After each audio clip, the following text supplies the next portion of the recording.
I had to go by the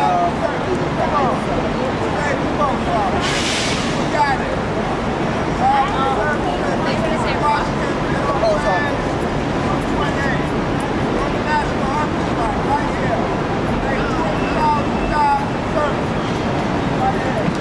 My name is June25-28. I'm retired from Local 300 of the Mail Handlers Union. Next week from June 25th through June 28th, rank and file postal workers, community activists from all over the country are going to converge on Washington on the postal headquarters at 475 L'Enfant Plaza to call attention to the planned theft of the People's Post Office by the 1% and their allies in Congress. There are about 10 guys who will actually go without food for the whole 4 days. And myself, I'm not going down till Thursday the 28th, at which time I will try to effect the citizen's arrest on Postmaster General Donahoe. Specific scene of the crime was Frederick, Maryland in November of 2011. And Postmaster Donahoe and those managers acting in concert with him closed down the mail processing facility in Frederick. Shipped the mail to Baltimore, 50 miles away. Baltimore couldn't handle it. They were swamped. They were overwhelmed. And mail was backed up all over the place. Specifically, first-class mail sitting on trailers for 10 days or more. That's a very serious criminal violation of Title 18 U.S. Code, Section 1701, obstruction of the mail, and 1703, willful delay of the mail. When I was a mail handler for 14 years, and before that a letter carrier for 14 years, if I had delayed one letter willfully or obstructed the mails, and they caught me, the postal inspectors would have taken me out of the building in handcuffs. And well, they should, because I'm violating the sanctity of the mails. I'm violating federal law. This guy, Donahoe, who I believe is a Trojan horse, I believe he's in the pay of the interests that want to privatize the People's Post Office. But this guy can delay first-class mail on trailers for 10 days, and nobody seems to want to do anything about it. Several of us have written letters, I know I have, to the Office of Inspector General, to the Chief Postal Inspector.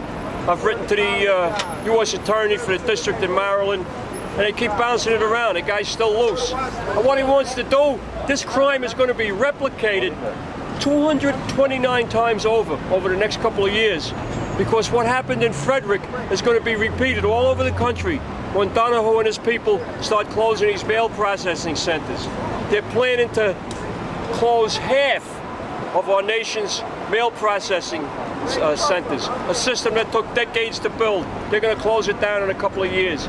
They themselves admit that the Postal Service cannot possibly maintain any sort of service standards with their network gutted and cut in half. Now, why would they be doing this? They're going to drive away customers. They're already driving away customers. He just announced that July 1st, there is no more overnight delivery of single-piece first-class mail.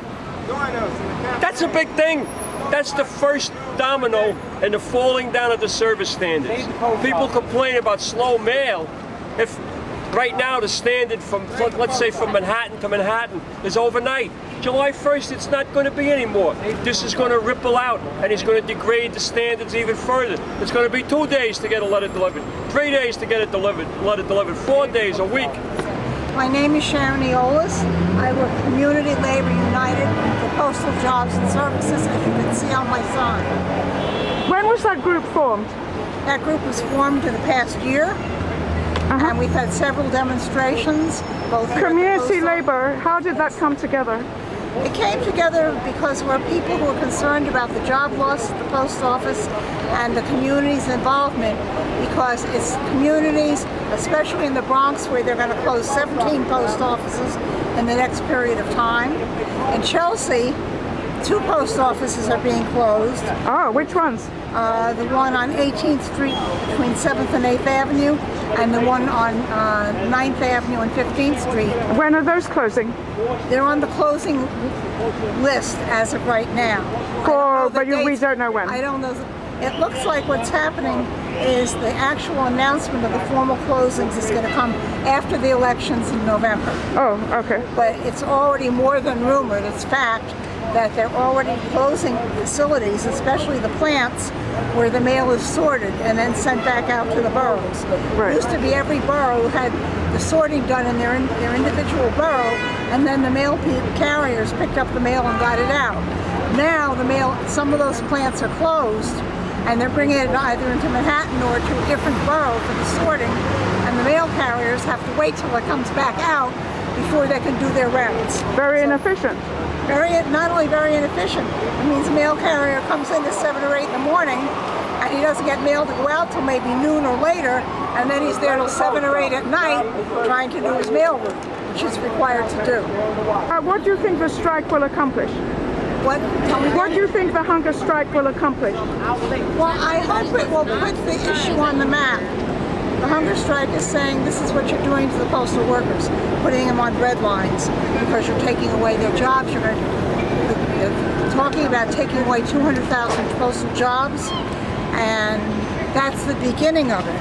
And the overall goal is to close the post office and have it go to be privatized to private services like UPS and other private services that are available at a much higher cost. Right. And right now they're closing post offices across the country, but especially in rural areas where the post office is a location where people meet, where they can get their mail, their medicines, their checks, and everything else. And in areas where people don't have any other options to where they would go to be able to get their mail.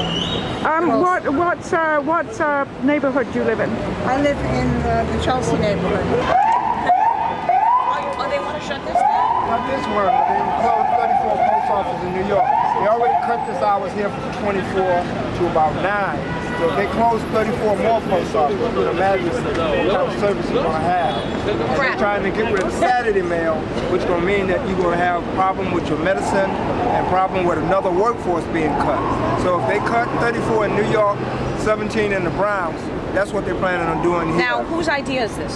This is the U.S. Postal Service and, Like who's and mandating? the Congress now. Well, it came from 206 from the Bush administration. Okay. But they took it up in Congress and everyone want to treat it as a corporation, but it's a service. And we're saying it should stay. I actually live in New Jersey, but they're doing the same thing there. And it upsets. I stopped because I'm a post office person. Like I pay all my bills the old way with the stamps. With the stamps, with And I go to money orders, and they're doing the same thing in Jersey, and it's very disturbing because I hate the fact that they're raising. I always get the forever stamps, but it seems like the forever's never forever because they're always raising. They're always it. raising the rate, yeah. It's So it doesn't make any sense that they're raising the prices, but then not going to be open. It's like not gonna doesn't. be open. Yeah, and it's putting people I know. I have friends that work in the Jersey City area post office, and they're not happy with it either. Not happy with it. No, they're not. Well, see, it's a couple of things. We're putting people out of work, Yeah. services to the community, Yes. which the postal workers spend money in the community, and it's taking people pension plans away, their security from their job. And the That's post not- office wouldn't yeah. have, they sell stamps, they don't get You any work here? grant. No, my wife is a teacher, so her medicine comes through the mail. You know, So do mine. Save the post office. Going to Washington, D.C. Save the post office.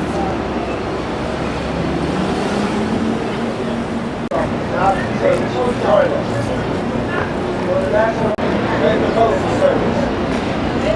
Save the service. Save the post office.